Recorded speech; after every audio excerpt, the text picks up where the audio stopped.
আসসালামু আলাইকুম। আজকে আপনাদেরকে আমি NXD সম্পর্কে বলবো। এটা আপনারা সবাই অনলাইনে অনেক রকমের ভিডিও দেখেছেন। এটা 305 টাকা মূল্য আছে। স্থানভেদে এটি 300 টাকা পর্যন্ত বিক্রি হয়, কিন্তু আমি আমার লোকাল বাজার থেকে এটি 250 টাকা দিয়ে কিনেছি। এর আগে আরও দাম কম ছিল, 240 টাকা থেকে 30 টাকা পর্যন্ত ছিল। ইদানিং দামটা বেড়ে গেছে।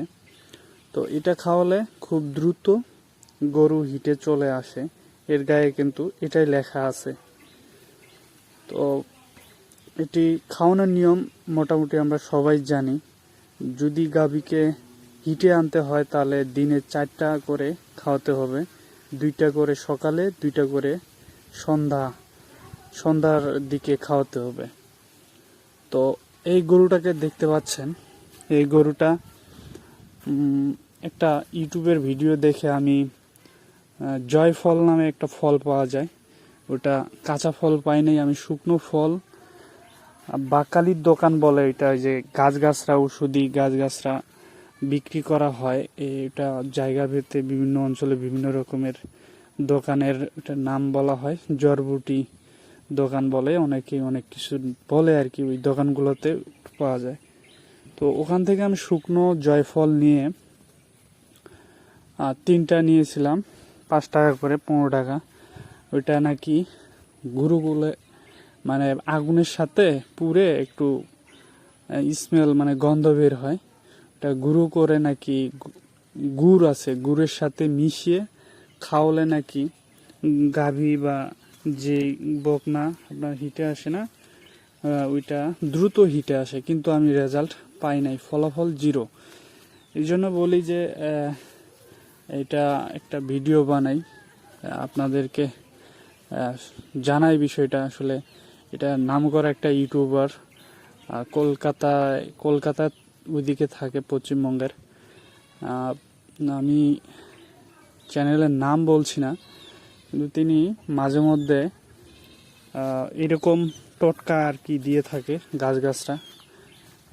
তো এটা কতটুকু উপকারী এই টটকাগুলো, আমি এটা নিয়েই আপনাদেরকে একটা সচেতনমূলক ভিডিও বলতে পারেন তুলে ধরলাম। আসলে আধুনিক যে চিকিৎসা, এই আধুনিক চিকিৎসায় আমি মনে করি পশু সেক্টরের যে সমস্যাগুলো আছে এটার জন্য ভালো একটা সমাধান হচ্ছে আধুনিক চিকিৎসা। আপনারা যদি আধুনিক চিকিৎসা করেন তাহলে গাভী বলেন আর যে কোনো পশুই বলেন না কেন, এগুলোর সমস্যা কিন্তু সমাধান হয়ে যায়।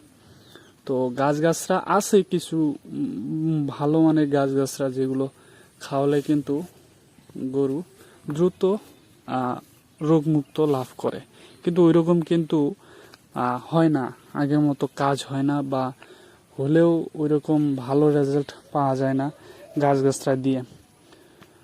তো এই যে গরুগুলোকে দেখছেন, এগুলো কিন্তু ভিটামিনের পর্যাপ্ত অভাব, এই জন্য হাড্ডি বের হয়ে গেছে, পশম উঠে গেছে দেখতে পাচ্ছেন। এটা হচ্ছে জিঙ্কের অভাব আছে, জিঙ্ক সিরাপ আমি নিয়ে আসছি 1 লিটারে, এবং লিভার টনিক দিব। এই গরুটাকে কৃমিনাশক আজকে সকালে দেওয়া হয়েছে। তো কালকে সকাল থেকে দুইটাকেই খাওয়ান। ওটা আগে, অনেক আগে, 15-10 দিন আগে কৃমিনাশক দেওয়া হয়েছিল। তো দুইটাকে একসাথে এখন লিভার টনিক এবং জিঙ্ক সিরাপ, 50 মিলি জিঙ্ক সিরাপ এবং 50 মিলি আপনার লিভার টনিক, এই দুইটা একত্রে খাওয়ানো হবে দুইটাকে। এটার জন্য 50 মিলি লিভার টনিক, 50 মিলি জিঙ্ক সিরাপ, ওটার জন্য 50 মিলি লিভার টনিক, 50 মিলি আপনার জিঙ্ক সিরাপ। এই দৈনিক আপনার 200 মিলি লিভার টনিক এবং জিঙ্ক সিরাপ মিলে আর কি যাবে। তো আপনারা এইভাবে খাওয়ানোর পর দেখেন রেজাল্টটা কি আসতেছে। আর যদি হিটে না আসে, এই ধরনের 3 মাসের মধ্যে হিটে না আসলে এই ধরনের ভিটামিন ট্যাবলেট, এটা একটা ভিটামিন ডি ভিটামিন ট্যাবলেট খাওয়াতে পারেন। এটা মূলত হিটে আনার কাজ করে, এবং কি এটা অ্যান্টি অক্সিডেন্ট যুক্ত একটি ভালো মানের ভিটামিন। তো সবাই ভালো থাকবেন, সুস্থ থাকবেন। আজকে এ পর্যন্তই। খোদা হাফেজ।